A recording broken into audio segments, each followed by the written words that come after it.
Shalom. Hier, on a une belle histoire du Rav Yosef, encore aujourd'hui une deuxième histoire, qui est en fait une rencontre entre le Rav Yosef et le Rav Eliashiv. Si je dis hier que le Rav Yosef est peut-être le plus grand rabbin sfarad du monde, peut-être le plus grand rabbin ashkénaze du monde, c'est le Rav Eliashiv.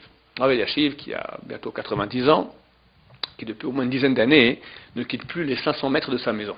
Ça veut dire qu'il n'a pas le temps d'aller à un mariage, à une brit mila. Alors il accepte d'aller, si c'est dans 500 mètres de sa maison, alors il accepte comme ça rapidement pour ne pas perdre de temps l'étude de Torah, surtout quand on sait que sa fin est proche, on veut encore gagner les quelques secondes qu'il y a.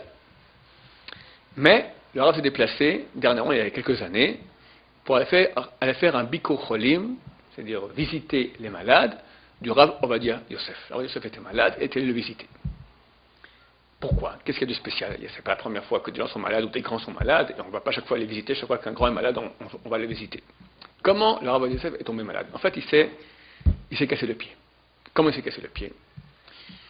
Il a étudié la Torah, et le Rav Yosef a donc une bibliothèque de livres extraordinaire, très très grande, et il avait besoin d'un livre. Alors il est monté sur l'escabeau, sur l'échelle comme ça, et il a pris le livre.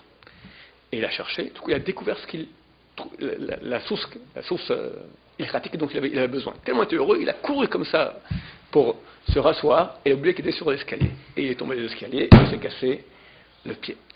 Alors il a dit, pour un bikur cholim d'amour de Torah pareil, je me déplace. Bonne journée.